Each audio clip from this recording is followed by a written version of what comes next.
시집을 가져왔어요. 이번에 시집 제가 2000 몇 년도에 나온 거예요. 허수경 시인이요? 네, 허수경 시인이요. 탤런트 뭐 허수경이 있지 않나? 맞아요. 응? 네. 이분도 이제 어디 갔어? 일단 보고요. 이 분위기 자체가 책 자체가 약간 좀 우울하고 암울하고 그런 느낌이 들어요.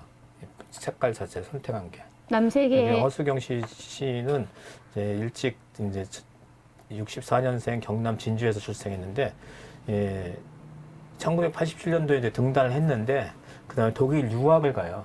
그래서 거의 이제 독일에서 이제 2018년도인가 16년도에 이제 독일에서 이제 돌아가셨는데, 거기서 한국 시를 쓰다가 시를 이제 독일 유학 가서 고고학을 해요. 문학을 한 게 아니라 문학으로 등단을 했는데, 국문학과 나왔는데, 근데 다 이제 그 독일로 가가지고 고고학을 전공하고 그 현지인 그 독일 사람과 결혼해가지고 거기서 생을 마감해요. 아, 안타깝다. 그리고 우리나라에 이제 저변층 네. 허수경 씨를 되게 좋아하는 사람이 많아요. 2018년도인가 이렇게 돌아가셔가지고 그런 것들이 이제 이 제목 자체도 누구도 기억하지 않는 역에서 이런 제목을 갖고 있다는 것 자체가 그 독일에서 이렇게 혼자 시를 써가면서 교류도 못하고 한국을 그리워하면서 했던 그런 정서들이 되게 잘 나타나 있고, 그 다음에 이제 그 한국 시를 이제 네. 국제적인 맥락에서 이제 이렇게 이제 확보를 했다 해가지고 이제 그걸 받고 있어요. 이제 사람들 그 평론가들한테 아, 한국 시를 국제적인 국제에 맥락에서 알리는 역할을 그러니까 시를 했구나. 이렇게 썼는데 네. 왜 그러냐면 외국에서 독일에서 오래 생활하면서 예. 그런 감각들이 우리나라의 정서가 있고 독일적인 어떤 그런 감각을 가지고 시를 썼기 때문에 이제 한 차원으로 끌어올렸다고 평론가들이 얘기해요. 저는 얘기하는 게 아니라. 아, 이거 좀 약간, 그러니까, 독일에 있는 그런 어떤, 독일에서 살면서 가진 감수성과, 그리고 한국에서 살면서 가지는 그런, 시적인 감수성이 합해져가지고, 약간 또 다른 그 문화적 언어를 구사하게 됐을 수도 있죠, 네. 우리 시인이. 그래서 좀 더 깊이 볼 수 있고, 동양적이고 서양적인 것들을 믹스했다 그래야 되나? 이렇게 좀 할모니를 하시지 않았을까. 네, 그런 건 이제 그런 생각이 좀 드네요. 그런 생각이 들긴 드는데 굉장히 이제 시 자체가 되게 이제 암울하고 우울하고 어떤 이제 그 돌아가시기 전에 나온 시집이거든요. 이게 모아가지고. 근데 이거 보면 되게 이제 어떤 이미지들이 되게 힘들어요. 읽다 보면 또 그게 약간 난해시도 있고 이분의 그 사고 방식 자체가 그렇게 쉽게 읽혀지는 시간이 이것도 이제 그 중에 가장 쉬운 거예요. 제가 생각하기에는 그래도 이게 읽혀지는 시가 이거밖에 없는 아, 거예요. 그리고 또 앞에 안도현 씨의 시와 또 연결되는 그러니까 그게 이분이 있고. 이제 그쪽에서 이제 독일에서 계속 살면서 그 문화적인 그런 것들을 엄마를 그리워하면서 아마 쓴 시라고 이렇게 생각이 들어요. 못 만나잖아요. 친정 엄마를 막 만나고 싶고 막 그런데 그런 것들은 시적인 승화로 이렇게 나타나는데. 그러니까 엄마 하면은 지금 독일에서 만약에 썼다고 생각을 하면은 엄마 하면은 여기서는 약간 그 고국을 생각할 수도 있다는 생각이 들어요. 그래서 나는 그 속에 맞아요. 있었다. 그것도 예, 예. 맞네. 그 속에 있었다. 그리고 거기서 식량 공급도 받고 거기서 사실은 자라나고 뭔가 영양분도 다 거기서 섭취한 거잖아요. 엄마 뱃속에 나는 섬이었었고 그리고 그게 나의 고국이었을 수 있고 또 내가 가진 어떤 원초적인 내가 뭔가 힘을 받았었던 그런 곳을 상정하는 것 같아요. 그래서 그런데 알고 보니까 나하고 엄마하고는 내가 태어나자마자 내가 나오고 난 이후에는 그 예전에 한 몸이라고 생각했던 그 몸 안에 있었던 일부라고 생각했던 내가 나와서는 간극이 생긴 거지.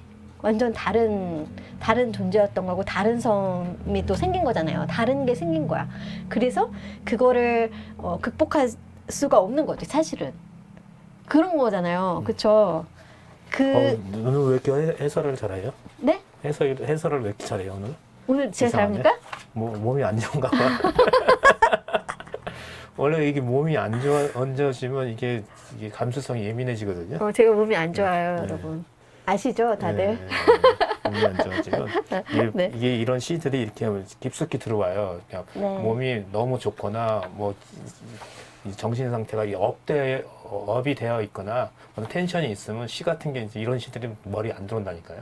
아, 지금 제가 2주 동안 엄청나게 골방에서 그 깊이 들어가 있다가 나온 상태거든요.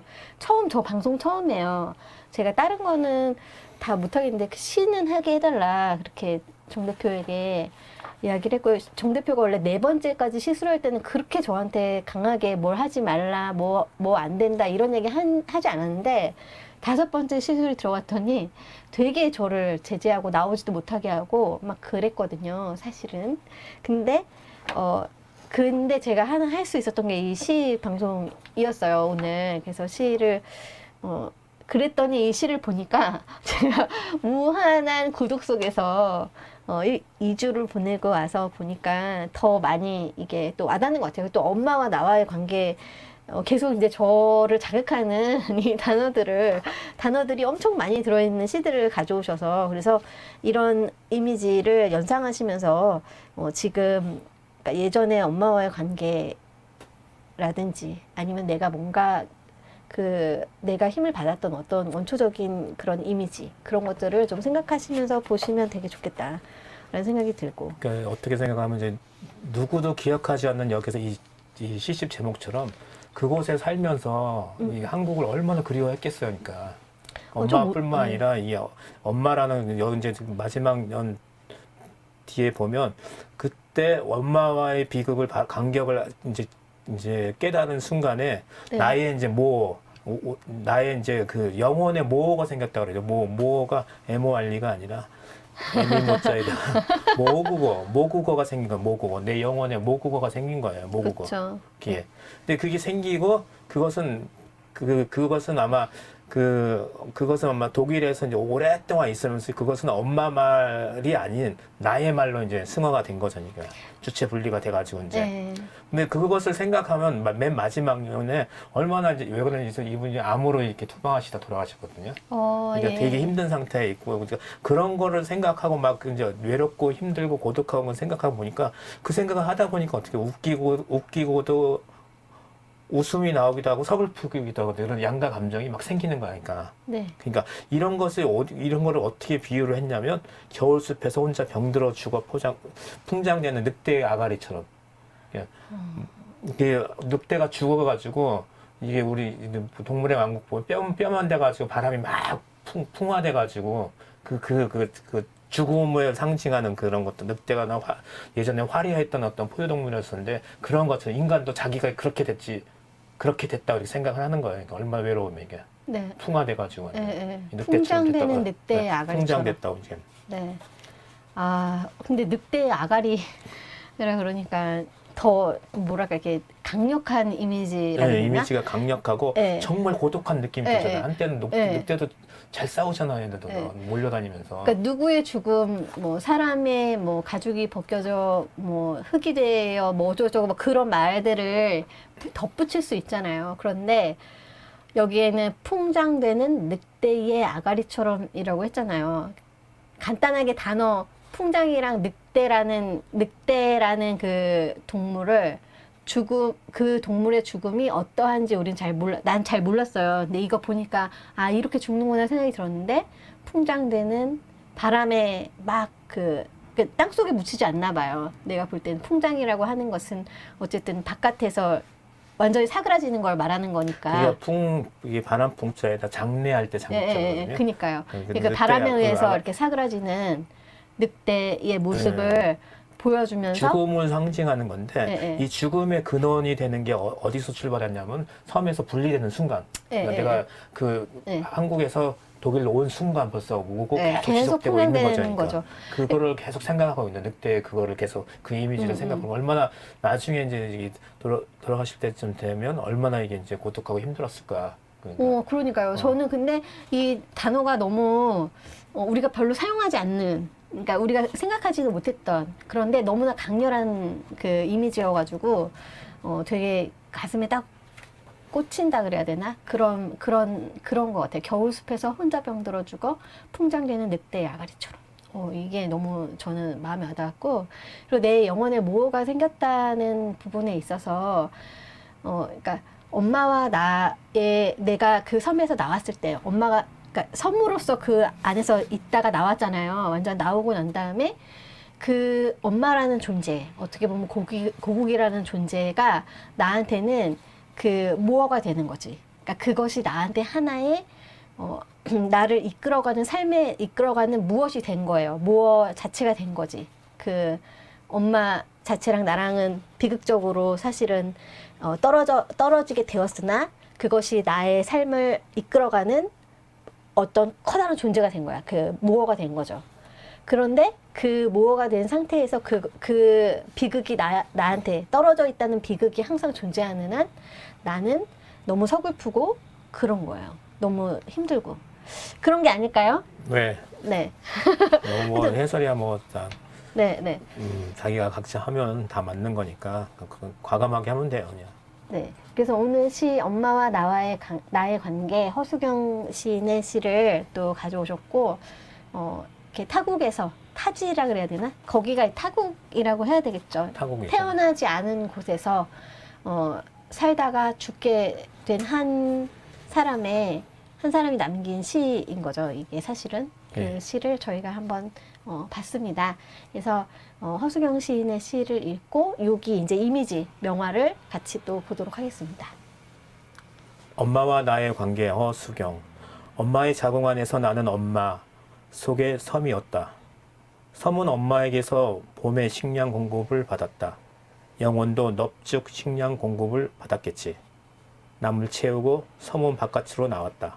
그리고 엄마를 바라보았다. 엄마와 나의 간격이라는 원초 비극을 바라보았다. 그때 내 영혼의 모어가 생겼다. 엄마의 말이 아닌 내 말로. 그 생각을 하니 웃기고도 서글프다. 겨울숲에서 혼자 병들어 죽어 풍장되는 늑대의 아가리처럼. 네, 늑대 아가리처럼. 이게 병들어 이게 들어오는구나. 네, 병들어 서글픈. 네, 오늘 시 이 연상되는 그림입니다. 구스타프 클림트의 작품이고요. 죽음과 삶이죠. 네. 네. 저희가 구스타프 클림트를 워낙 좋아하기 때문에 네. 강렬하죠. 네, 그림이. 네. 저 찾아보니까 이런 그림이 있더라고요. 보니까. 네, 저 네. 죽음과 뭐 이렇게 가지고 이것도 네. 죽음 같아 하니까. 네. 와, 이게 사실 이 안에 다 들어있잖아요. 삶, 태어남. 그리고 여기 모성애도 있어요. 엄마 모성애도 있고. 그리고 그 아이가 마치 자란 것 같고 그 이후에 그 사람의 삶의 무게가 느껴지고. 이게 고개를 아이가 자라는 발달 단계를 이렇게 네. 나오구나 이게. 고개가 떨구어져 있잖아요. 그리고 네. 아예 푹 좌절했잖아요. 네. 삶이라는 게 이런 거라는 거죠. 그리고 항상 죽음은 옆에서 네, 서성거린다는 네, 얘기. 항상 바라보고 있다는 거죠. 거기 위에서 십자가도 있네. 이거 뭐야 이거 도대체. 그렇죠. 십자가가 몇 개야? 다 십자가네요. 보니까. 그렇죠. 이게 저 종교가 있나 봐요. 보니까. 그럼요, 있죠. 아무래도 클림트가 그 시대 사람이잖아요. 그 시대 산물이기 때문에. 오스트레일리아 네, 네. 작가죠. 네, 네. 그 시대인인 만큼. 영화도 있었고 네. 영화 재밌게 봤는데 있는데. 아, 그래요? 저는 영화는 못 봤는데 그림은 너무. 그림을 찾아 독일 애들이 옛 걸 다 훔쳐가 버렸대요. 2차 대전 끝나고. 2차 대전 중에 다 훔쳐가 가지고 독일에 다 갖다 놓은 거야. 그러니까 일본이 우리나라 거 그림을 다 가져간 것처럼 이제 오스트리아 사람들이 이걸 찾아야겠다 해가지고 계속 이제 재판을 걸어가지고 찾아내가지고 이제 하나씩 찾아오는 가져온 거예요? 과정이에요. 그러니까. 그런 거구나. 되게 재밌어요. 네, 하여튼 여러분이 그림을 보면서 죽음과 삶에 대해서 생각하시면 될 것 같아요. 저희가 또 앞에 그 풍장되어 갑자기 생각이 안 나. 풍장되는 늑대 아가리처럼. 맞아. 네. 하여튼 그런 이미지를 여러분께서 연상하시면 좋을 것 같고요. 이 그림은 보면 볼수록 더 많은 걸 생각하게 되네요. 네. 사람의 뭐랄까, 하여튼 생로병사가 여기에 쭉 있는 것 같은 그런 그림이에요. 네. 아무튼 그렇습니다. 넘어갈까요? 네. 네. 한 3초만 제가 더 드리고, 네, 넘어가겠습니다. 죽음은 우리와 항상 우리 옆에, 내가 애였을지라도, 내가 나이가 들어도 언제나 내 옆에 있을 수 있는 존재라는 거를, 네, 아주 적나라하게 보여주는 그림인 것 같다는 생각이 들고요.